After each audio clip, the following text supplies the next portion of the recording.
so that it takes great pleasure for me to welcome every one of you and three distinguished speakers to our panel today that is focusing on the European Green Deal. And we will focus on the main question whether the EU's plan not only for investment but also for a transformation of the EU's growth model and the EU's approach to climate change policies and environmental policies is really strong enough to match new ambitious green targets as foreseen in the plan. We will focus in our discussion on some key questions that aim at challenges that surround the Green Deal and potentially also the state of play in a post-COVID period. We touch also upon the influence of the Green Deal to potentially boost new multilateralism and the EU's actorness in a global arena, and whether or not the Green Deal has the potential to boost intergenerational equity more than it potentially does to favor intragenerational equity. To discuss these questions, we have the pleasure to introduce and welcome three very distinct speakers to the panel. The first one is Dr. António Costa Silva, who is the chairman of the Management Commission of Partex Oil and Gas Group. He's also a professor at the Technical University of Lisbon, and he has a background in mining and petroleum engineering. He will focus on some aspects of transformation requirements in different sectors. Energy, transport, mobility, power are just some. Following him is Dr. Joana Pereira, who is a researcher at the Portuguese Institute for International Relations at Universidade Nova de Lisboa. Her research focus is in global politics in the Anthropocene and international political economy of climate change and energy. She has a geopolitical focus also on Brazilian environmental and domestic foreign policies and Latin America. Her focus in the presentation will exactly be on how to boost and whether or not the Green Deal can boost the multilateral climate change and biodiversity landscape. And she will also look into the prospects of the European Green Deal as a potential international project. Finally, we have Dr. Hakala. She's a visiting fellow at the Finnish Institute for International Affairs. Her focus is on climate and environmental security. And within her presentation, she tries to contextualize the European Green Deal. So what exactly does the Green Deal mean against the backdrop of global impact and planetary boundaries? But also why does the current wider context of global politics impact on the implementation of the Green Deal? We will proceed in the order of the names in the program, and hence I'm happy to now give the floor to Dr. António Costa Silva for his presentation. Okay, thank you very much, Gaby. I would like to thank the invitation to be here today. It's a big pleasure to share some thoughts on the European Green Deal. I think the European Green Deal initiative is a fantastic initiative. It is in line with all the plans of the Commission in order to decarbonize the economy and to mitigate and adapt to the climatic change. But the main objective is the aim to reach the carbon neutrality by 2050. And I think this is a very, very important target. And in my view, things are working well in terms of the European Union. When we regard the decline of the CO2 emissions in 2019, the European Union was able to reduce the emissions around 3.2%. Only two countries, Sweden and Switzerland, are increasing the emissions. All the others, in general, are reducing the emissions. And I think this is a strong sign. But this is not enough. In order to have the implementation of the full objectives of the European Green Deal, we need the transformation of the economic and development model. And I think this is the core issue. We need transformation of the society and the customers' habits. We need to change the patterns of consumption.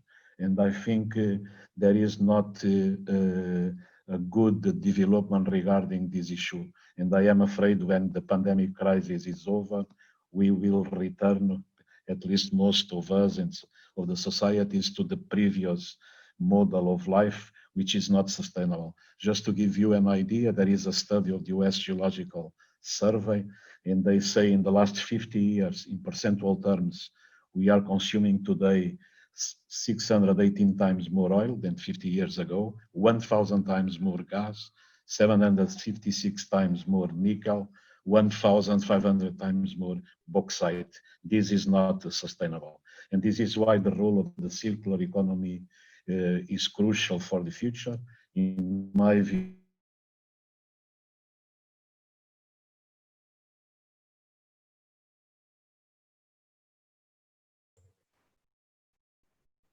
António? Is that just in... that we can be... António, we did have... in terms of the future. So for me, these are some of the core issues to change António, the behavior of the people, to change the consumption patterns, and to change the economic and development.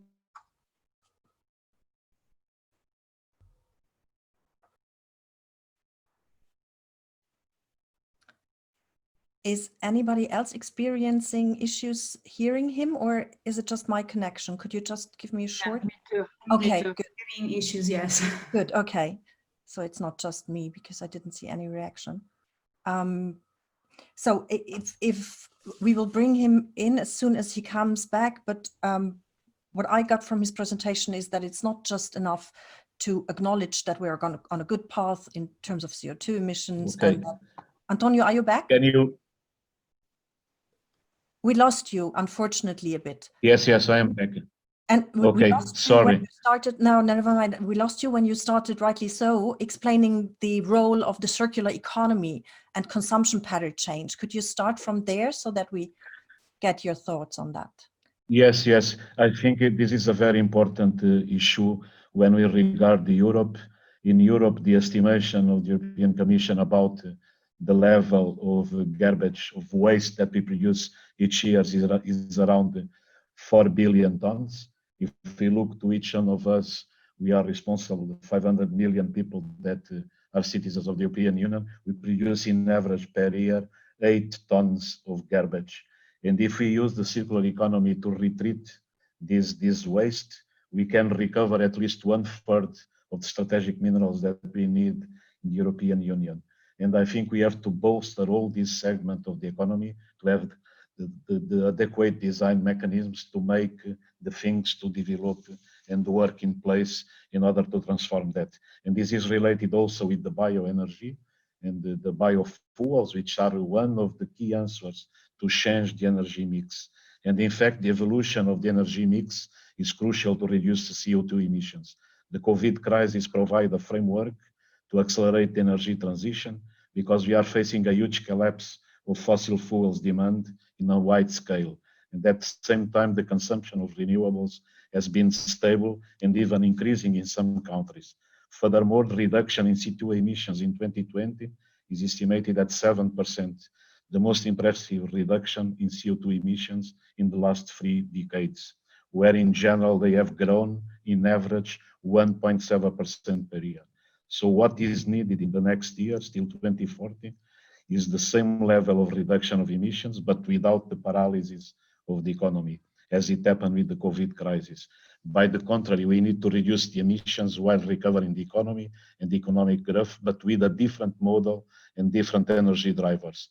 This transition is extremely necessary to be undertaken in order to avoid in the near future a very damaging situation for all of us, because if there is no change and if we keep the business as usual, we have to deal with the chaos created by an uncontrollable climatic change.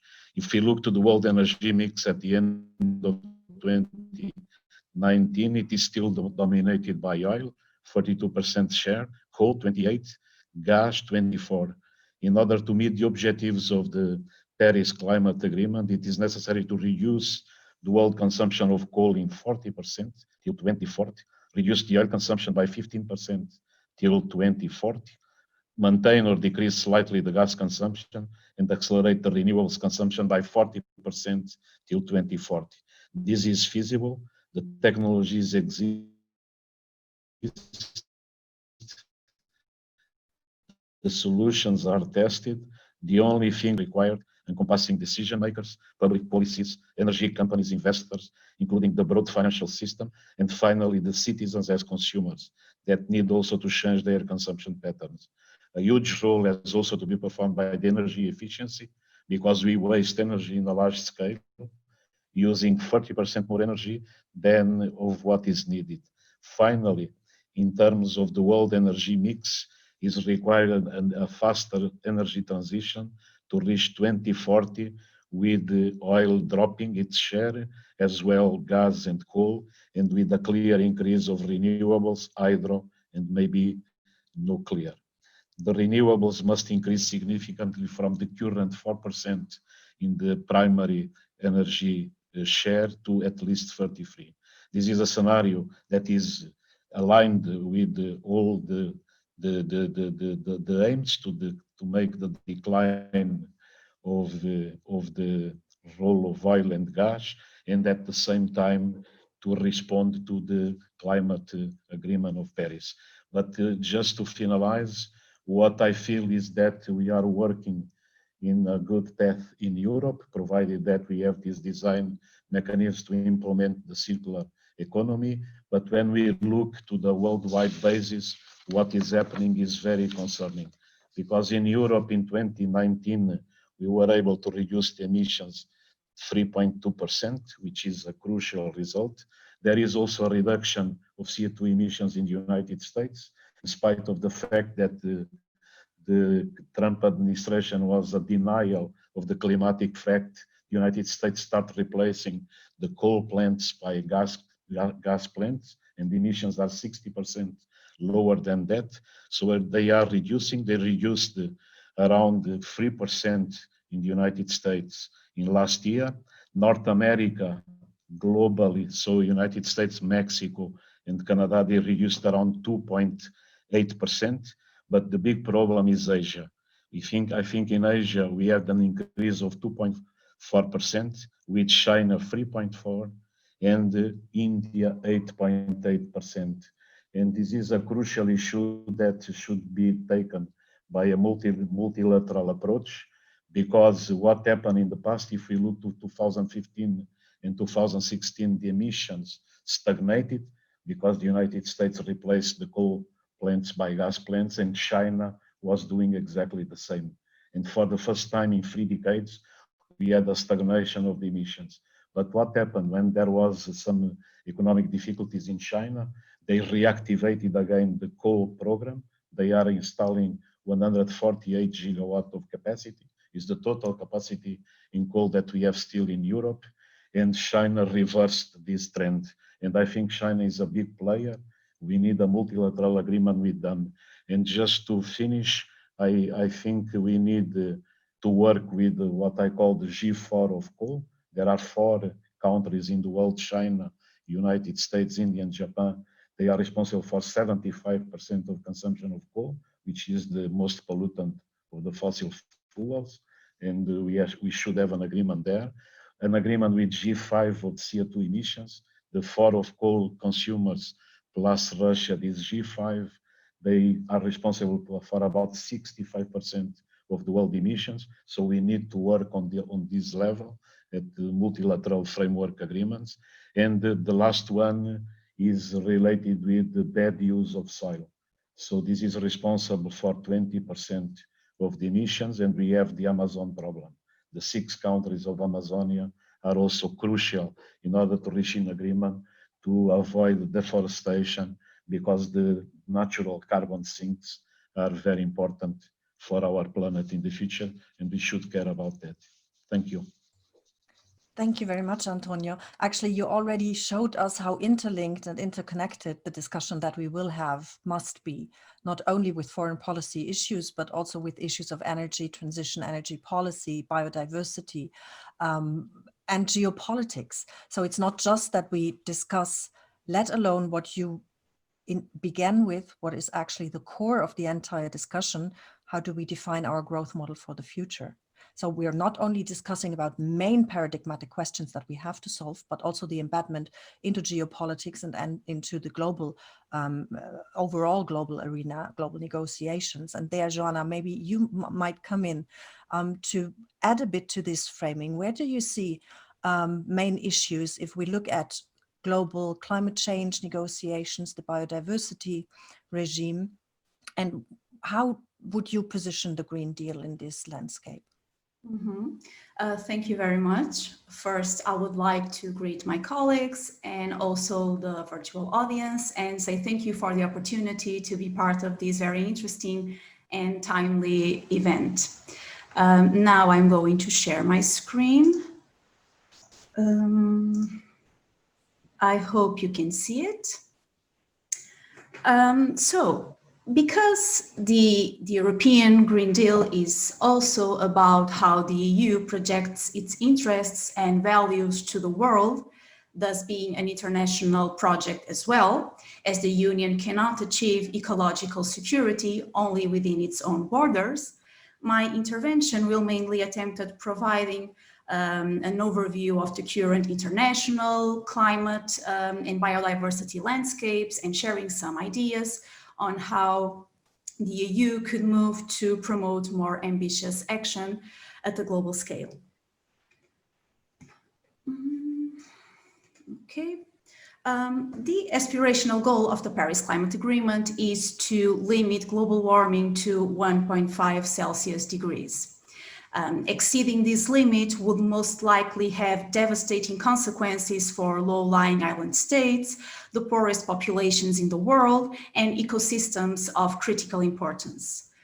By now, the planet has already warmed by 1.1 degrees above pre-industrial levels, and current pledged action under the Paris Climate Agreement, already taking into consideration the new recent commitment by China to achieve carbon neutrality by 2060, is expected to lead to a global temperature increase of approximately 2.7 degrees by the end of the century, according to the Climate Action Tracker.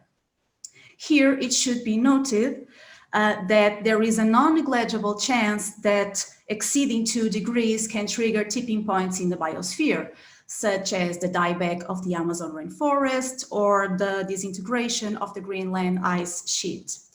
And this could move the planet towards a hothouse effect.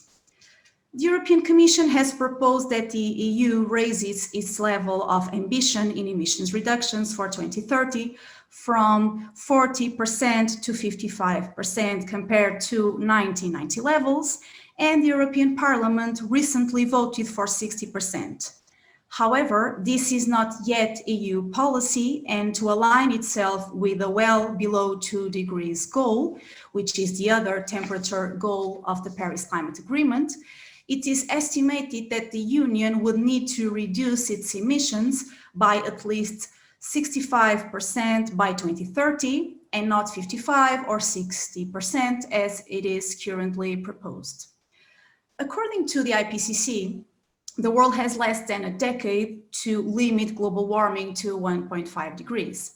However, major climate scientists question the panel's analysis and argue that we have much less than that, or that we might have already exceeded the climate budget to stay at 1.5 degrees. In turn, to stay well below 2 degrees, some climate scientists assert that net zero emissions must be reached by the early 2040s. As already seen, China's commitment to carbon neutrality, which does not include deforestation or agriculture, points to 2060. The climate plan of the President-elect Joe Biden in the US points to 2050, and so does the European Green Deal, as well as the new climate pledges by Japan and South Korea.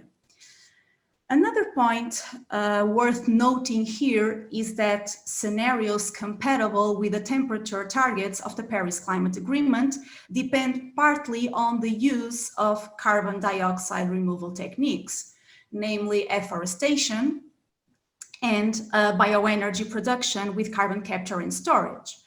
but these are currently absent from mitigation plans submitted by parties under the agreement. Investments from the private sector are still too low, and no institutional or governance structures for dealing with the implementation of these techniques currently exist. And this risks creating a future need on ever-increasing large-scale implementation with, for example, significant negative impacts on biodiversity and social justice goals. There is consensus that the incremental mid to long-term processes of the Paris Climate Agreement cannot prevent dangerous climate change, as preventing dangerous climate change requires immediate vigorous action. Therefore, it is very important that we can find complementary strategies and mechanisms that could accelerate emissions reductions. For example, the American Vice President-elect Kamala Harris has proposed the organization of a meeting of major emitters for early 2021 to negotiate a managed decline of fossil fuel production. In other words, a plan to negotiate an international deal to leave oil in the ground. And in fact, Joe Biden made climate change a cornerstone of his platform. And although his ability to implement his climate agenda will face severe challenges, considering the makeup of the Senate, there are other ways of making progress. For example, through executive actions within federal agencies, and also through collaboration with US states and cities, which also support climate action. And despite all difficulties, despite all challenges, there currently seems to be an important window of opportunity to raise the global level of climate change mitigation commitment, which could have positive effects on the domestic agenda of the US. When Biden takes office, and assuming that he will in fact commit to carbon neutrality by 2050, China, the US, the EU, Japan, and South Korea, which represent 2/3 of the world economy and more than 50% of global greenhouse gas emissions, will have commitments towards reaching net zero emissions by the middle of the century. And also, very recently, Boris Johnson announced that Britain needs a green industrial revolution. And all this can create a wave of international momentum for climate action. And if Joe Biden is able to leverage this international momentum to force a way forward on his domestic agenda, and if he is able to link green measures to economic regeneration, the creation of jobs, improvements in social justice, climate action at the domestic level can at least become a little bit easier. Within this context, it will be critical that the EU works closely with the US, Japan, China, and South Korea to push the international climate agenda forward and galvanize ambitious action. Another aspect worth considering here regards the Independent Association of Latin America and the Caribbean, formed by countries such as Costa Rica, Colombia, Peru, which was a very important ally during the negotiations of the Paris Climate Agreement. Nevertheless, ILAC seems to be dying now, not only as a result of a more difficult situation in political and economic terms in many of its members, but also, and most importantly, as far as I was able to understand, due to lack of financing. So supporting ILAC so that it returns to its previous level of climate activism could be a smart bet. It is also absolutely important that the EU is able to lead by example. It is essential that the EU demonstrates that environmental protection and economic and social well-being are not a zero-sum game. On the contrary. And the EU has a reputation as a leader in global environmental politics. However, a recent study by colleagues in Belgium, led by Simon Schoens, concluded that favorable assessments of EU's environmental action often rely only on analysis of its institutional effectiveness, that is, its contribution to the establishment of international legal structures to govern the environment. But the Union's contribution to international institutions has not contributed to effective ecological protection. And for that to happen, the EU will have, among other things, to become a genuine socio-ecological union.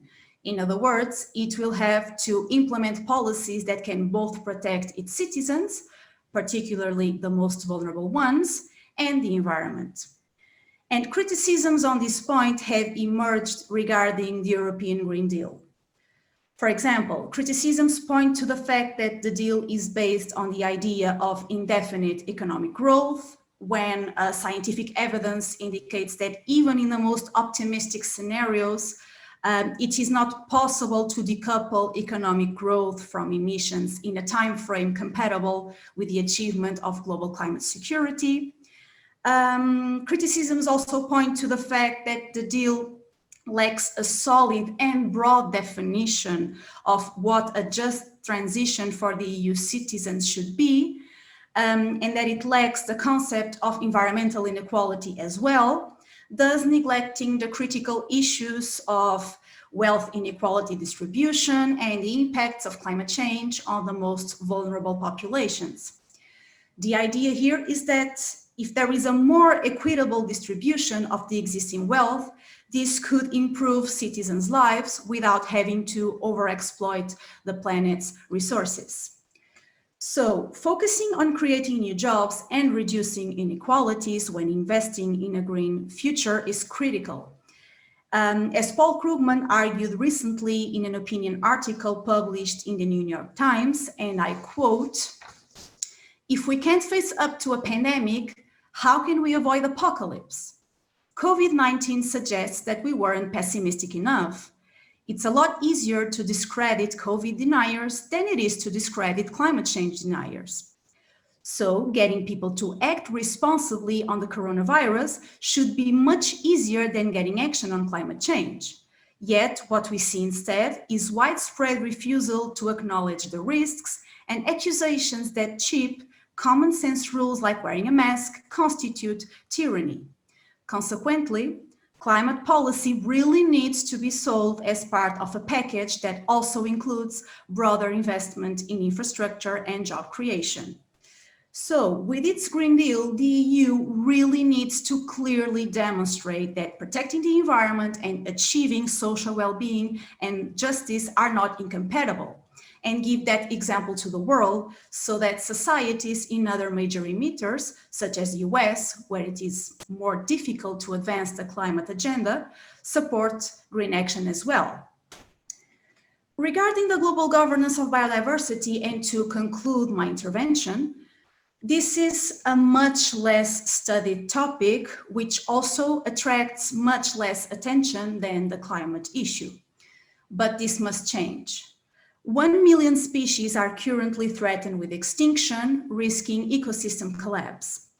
And the loss of those organisms is permanent and has potentially catastrophic consequences for the human species, because through complex relationships and interdependencies, ecologies and non-human communities generate and sustain the conditions that allow humans to inhabit this world, such as a breathable atmosphere or a tolerable climate.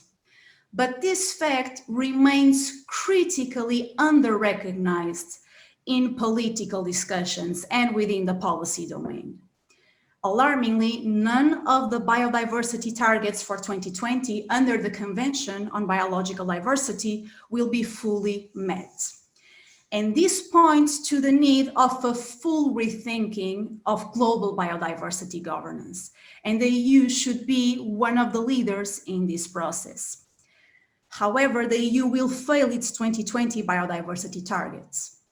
And although the Union's strategy to 2030 is seen as a positive move, its commitment to contribute to global biodiversity finance is still vague, and the amount of financial resources that will be allocated to biodiversity protection is still unclear. It is absolutely essential that the EU raises the importance of biodiversity protection in its domestic and foreign political agendas. The COVID-19 pandemic is a great reminder of our enmeshment in a more than human world. And we should take this opportunity, and the EU should take this opportunity to rethink the human relationship to nature, rethink the human relationship to the non-human species within which we humans share the planet. Thank you very much. Thanks a lot, Joana, and thank you also for widening our perspective on a point that also the Green Deal focuses upon, with its ideas of a nature conservation restoration plan and the review of the biodiversity strategy by 2030, and to see how this is interlinked and if we will really come up with legally binding targets for the strategies.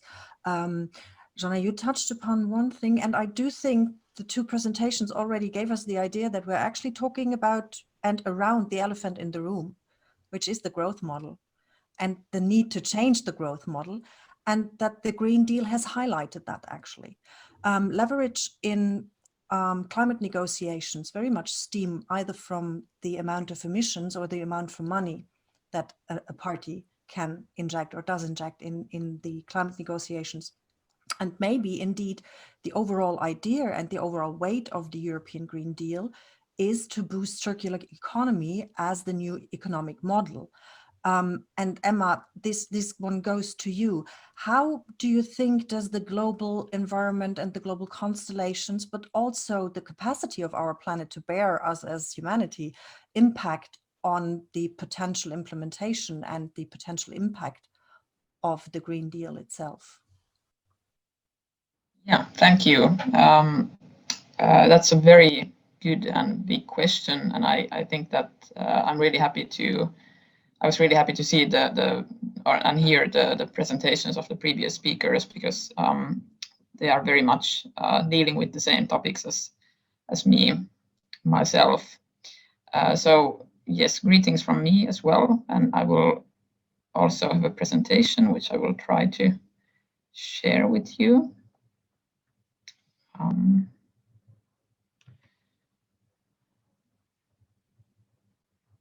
Okay, now I seem to be experiencing some slight problems, but let's see if this will be possible. But just to explain what I will be doing in my short presentation, I will first start by looking at the investment plan, or the Green Deal, and the investments aimed for it. But then my argument is basically that in a way the investment plan only provides a part of the picture, even though we are often sort of told to follow the money in all kinds of policy issues and their implementation. But in this case, I think that just looking at the level of investments is not necessarily enough. And we also have to really carefully consider the actual implementation, and then the sort of global context, as well as the kind of sustainability or planetary boundary context of the European Green Deal.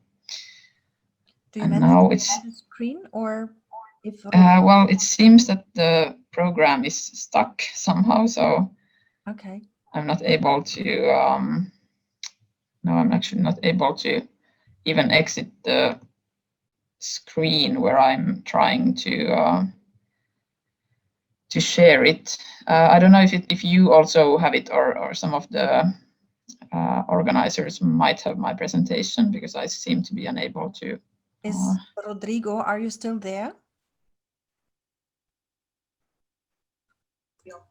I am. I'm trying to upload it. Super. Okay, this is great.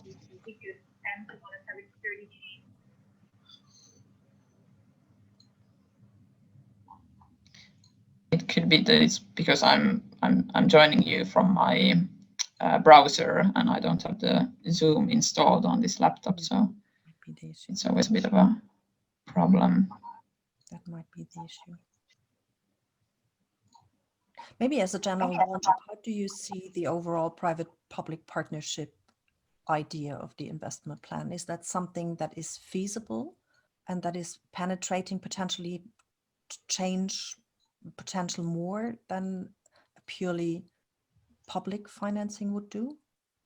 Oh, I think that's for the Q&A. Yeah, let's leave it there. I might also not be the best person to really reply to that, but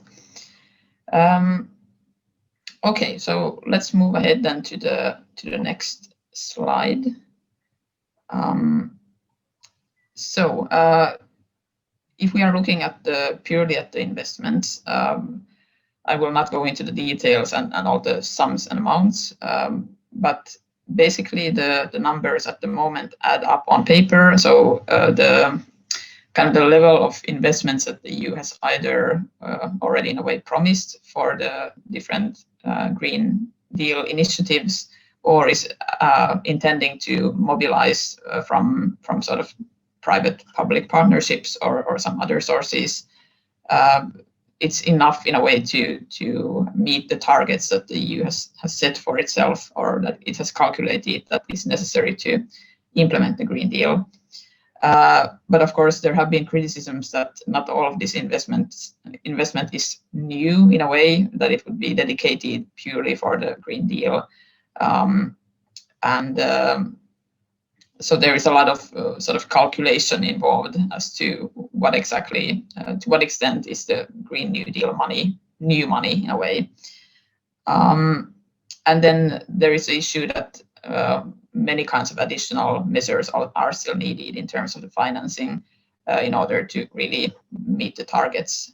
For example, this kind of encouraging deficit-financed green investment that member states could be engaging in.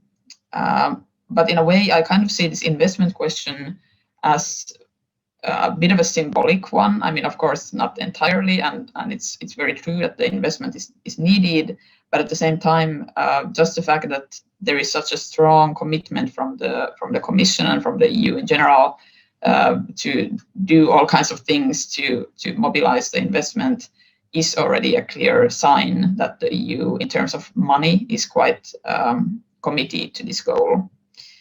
But then if we go to the next slide, we come to the question of implementation, and that's already then a lot more complicated, even though the EU has tried to make sure that the implementation is secure, but it still has to be noted that the implementation is up to the member states and firms and all kinds of financing institutions that are, at the end of the day, sort of allocating funds and actually taking action. And the EU has come up with this kind of criteria, so the taxonomy of the sustainable activities, which is quite detailed and very kind of strict, at least in terms of whether it's going to be implemented according to the plan that now exists. And it's a very sort of comprehensive framework, which should be then able to sort of give advice to the different actors as to what they can actually include as kind of green or sustainable investment. Of course, that then creates the question of whether the taxonomy and the kind of that framework will have a huge sort of bureaucratic load, and how it will be monitored, and how all of this is going to actually work in practice. So that remains to be seen.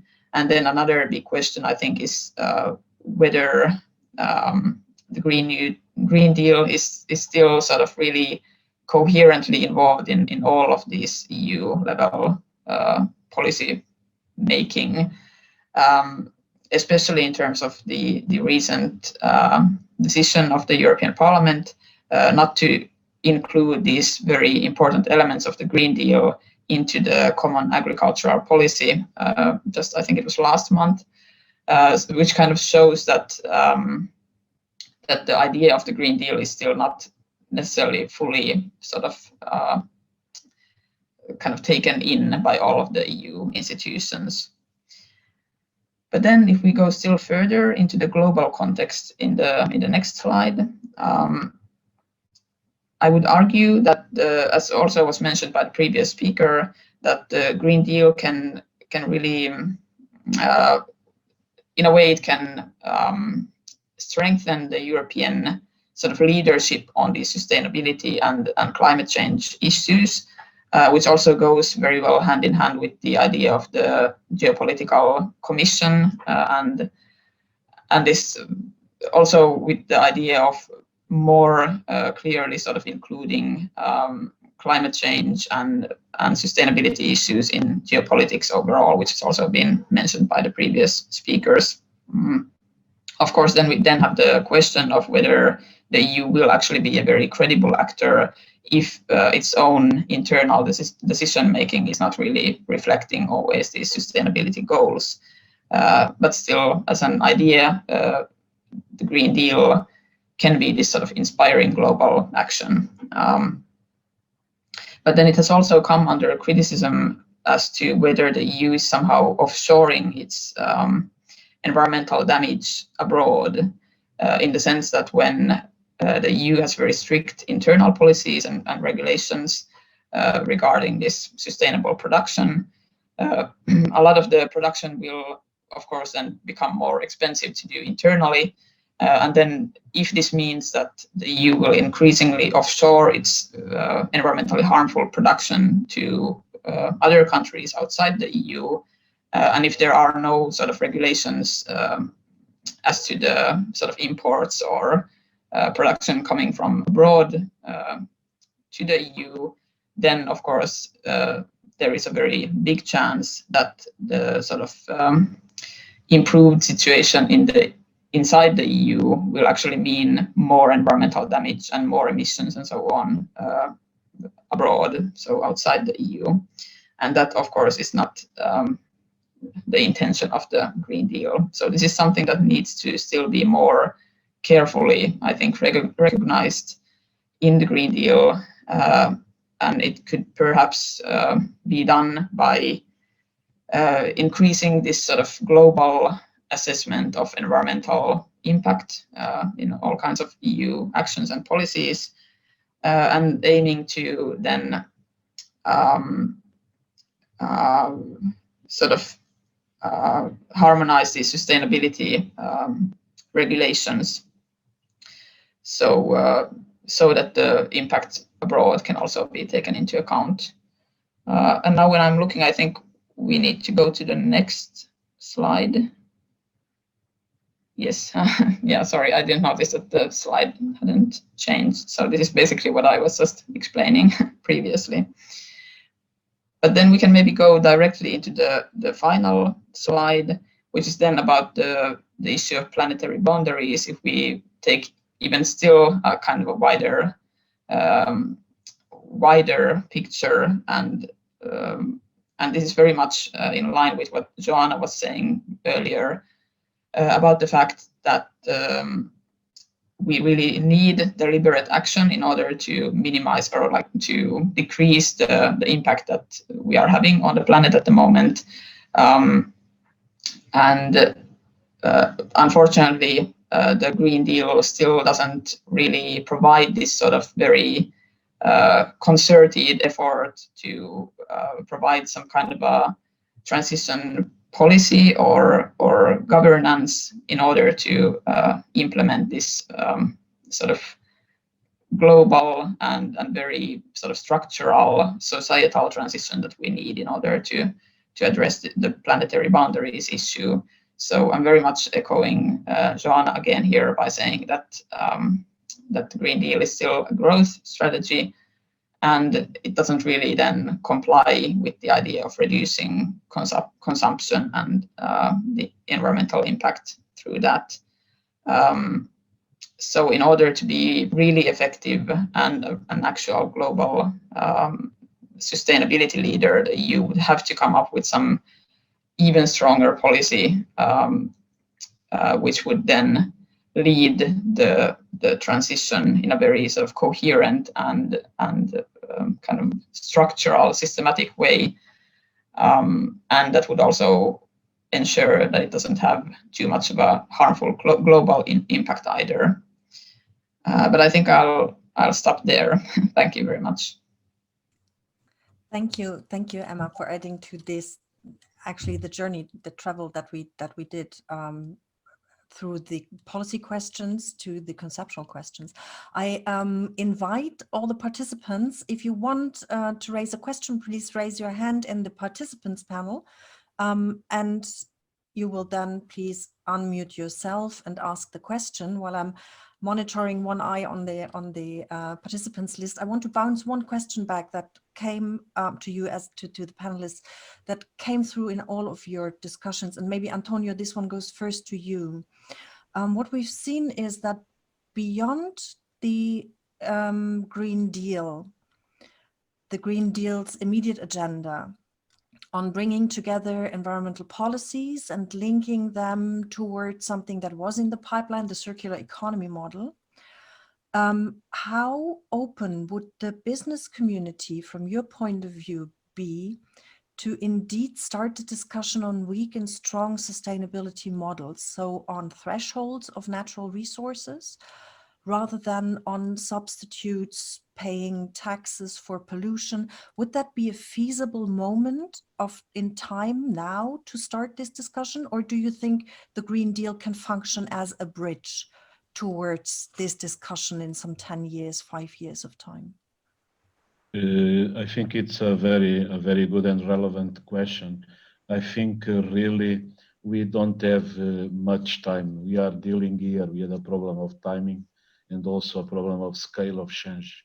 When you look to all the information that we are getting from the planet and from the working system of Earth, it's quite concerning. There is an international project they call Argo. They are placing sensors in the ocean. And we have nowadays information about pressure, temperature, acidification, level of plastic, biological resources. And discovery is the following. In the 3 meters of the superficial layer of the ocean, we just allowed in the last 3 decades to store energy that is equivalent to 1 million times the energy that was released by the atomic bombs in Nagasaki and Hiroshima. We have a bomb in the top layer of the ocean, a thermal bomb, and this is very, very concerning. And what happened, I think today, even the business community, they are coming to understand that our situation is becoming very, very difficult. And if you look to the permafrost in the Arctic tundra, in the permafrost, they have stored around 1,500 billion tons of carbonic, organic carbonic. If this is warmed, it is released to atmosphere. This is equivalent to twice the amount of carbon that we emitted to the atmosphere. Can be a very, very dangerous situation. So this should not be happen. And I think it is very important to understand that the business community, they are realizing that. Even before joining your conference, I met some association of companies here in Portugal that are dealing with bioenergy. So exactly working on the terms of the circular economy and trying to reconvert waste in resources. In this case, biofuels, biofertilizants, biostimulants to replace also the fertilizants that we use in the agriculture. And I think the path is there. The business community is understanding that. And what is lacking really is at the political level some courage. For instance, if you look to the fossil fuels, and I work in an oil and gas company, but I am saying here, this in the last 20 years, we have to be at upfront to find solutions. And if you look to the subsidies to the fossil fuels industry on a worldwide basis, is $400 billion. And imagine what you can do with $400 billion that are done just to an industry that is to be transformed itself. And I think this is a key issue. The other is very clear, the tax on carbon. We are speaking about it, but if you look to Europe, we have taxes ranging from 2 euros per ton to 96. This gives very ambiguous signals to the industry. And I think in terms of the company, they are looking as well to the environmental responsibility, to the social responsibility, and to the governance model. And if you look to the United States, even before COVID, in August 2019, there was the business roundtable that aggregates the 200 more significant companies in the United States, and they came to the conclusion that the economical model has to change from what they call the shareholder capitalism to the stakeholder capitalism, involving directly social responsibility, the metrics in terms of the emissions, the duties that the companies they have regarding the community. So I think we have here a very important window opportunity, and we have to take this window to make the things happen. Thank you very much, Antonio. I have Gunilla with a question. Come in, please. Hello. Your mic is, you're unmuted, but your mic is not working, it seems. No? Still not?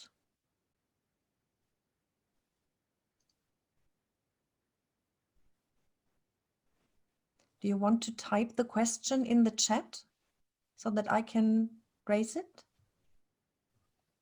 Yeah, perfect. Thank you very much.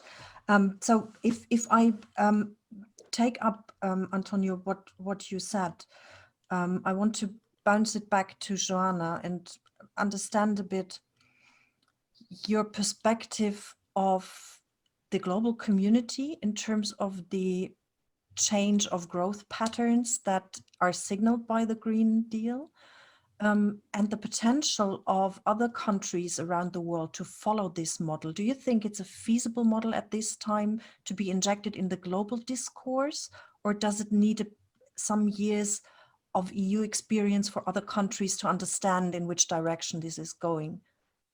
Start a global discourse. What do you think?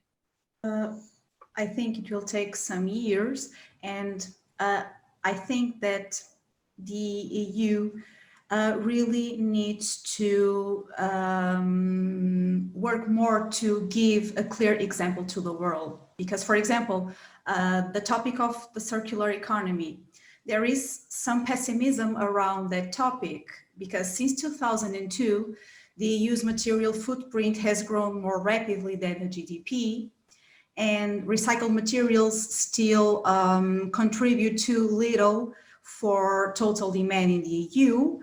And the contribution of recycled materials from 2004 to 2012, I think, to total demand grew only from 8% to 12%. Furthermore, when analyzing the most important environmental dimensions for Europe, analyzing how those dimensions are dealt with in the document of the Green New Deal, the conclusions are by the Institute for European Environmental Policy are that from those 25 dimensions, only 3 are properly addressed by the European Green Deal, and which are energy efficiency, waste management, and clean technologies and industrial processes. So I think we still have a long path before we can really demonstrate to the world that we have a real model, something that can really make a difference and that can be used or followed in other places. And sometimes what I see also is that there is a tendency to address the ecological crisis through or simply through technological innovation. That was the point I wanted to make to you. What's the relationship between the two, you think? Because of course we need, obviously, technological innovation. That's no doubt about it. But sometimes when we are too focused on technological innovation, we end up overlooking the social and political dimensions, and we end up depoliticizing the crisis.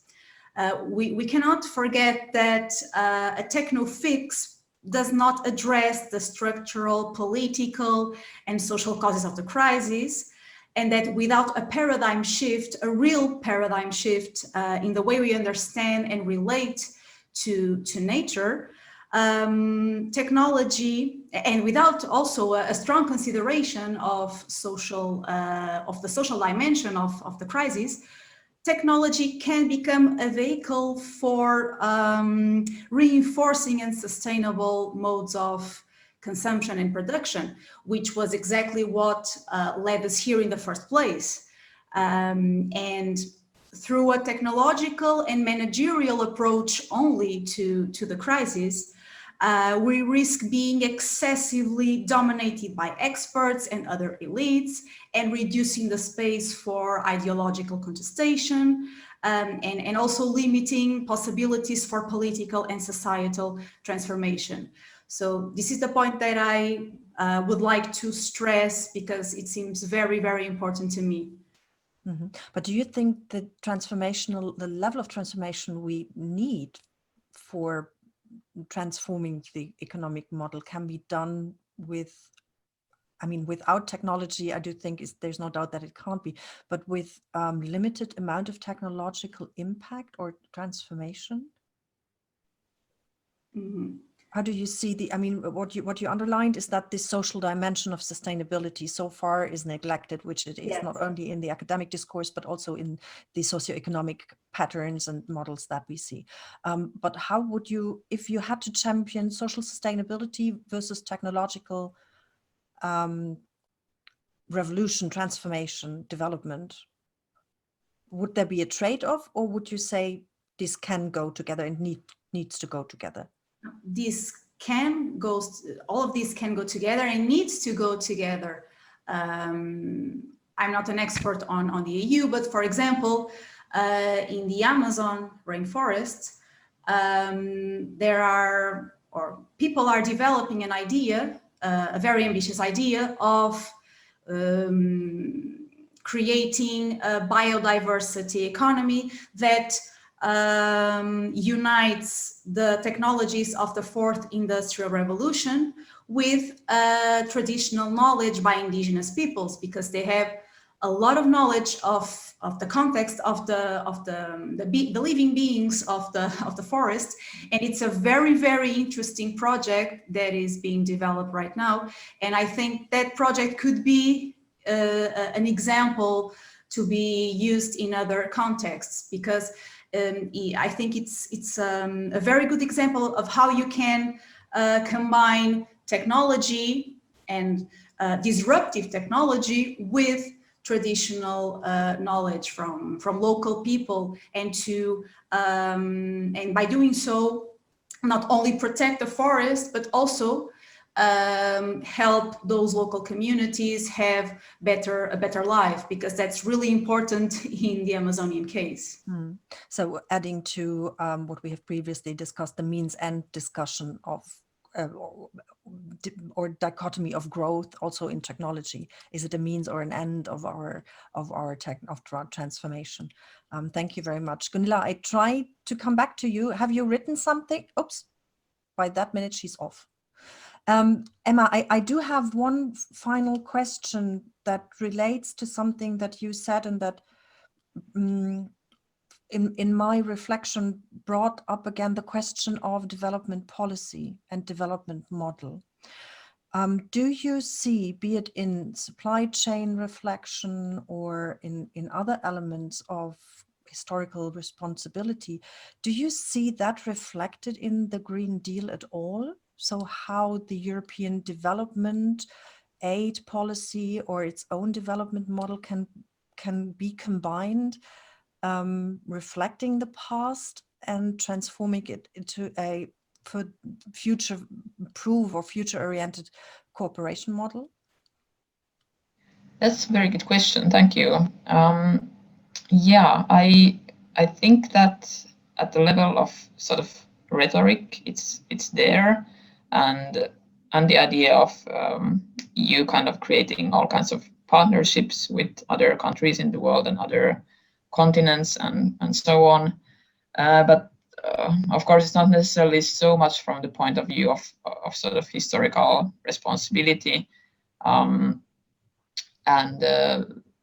I guess it's more sort of kind of championed as this idea of EU being a kind of a global leader in this field, and also some kind of a fair actor, which then sort of lifts other countries and the rest of the world with it, which of course I don't know how, in a way, inspiring that kind of rhetoric is to the rest of the world at the end of the day. And of course, at the moment, we can't really say much about the actual practice of how this would then work, and to what extent this would work on the basis of the EU having to take some responsibility for in a way, preventing the kind of damage elsewhere in the world that has already taken place in the EU and because of the actions of the EU to the environment. So I guess that's a very important point of view that needs to be maybe sort of brought into the discussion about the Green Deal increasingly, and exactly in the sense of like not seeing the EU as some kind of a in a way just acting in other countries in a way for them and kind of dictating the rules of the game and so on, but actually acting in partnership with others and with others, and also maybe respecting the local conditions in the rest of the world. So being aware of its regulatory power, but also of the need to contextualize when you cooperate. Actually, it's tremendous. It was 1 short hour and far too few time to discuss everything. I thank the speakers very much, the participants. And actually, one thought, maybe if we summarize what we discussed, is that many people thought that the Green Deal would be some sort of endpoint towards 30 years of environmental development and reflection on a new economic model.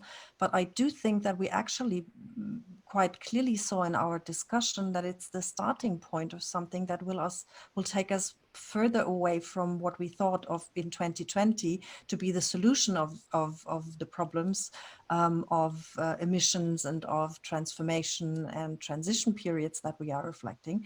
We will face in the next 5 to 10 years, I do think, a fundamental discussion about our growth model, about our societal model, because social sustainability globally is indeed not discussed at all and is one of the main points of the developments and transformations that we will see. And we will discuss further weak and strong sustainability, and that will have an impact on which economic model finally we will adapt to be one that maybe could last for another 50 years. I thank you all for the input and apologize for the shortness of the panel. Thank you. And hope that we will have the chance in the future to exchange on the topic. Thank you very much. Thank you.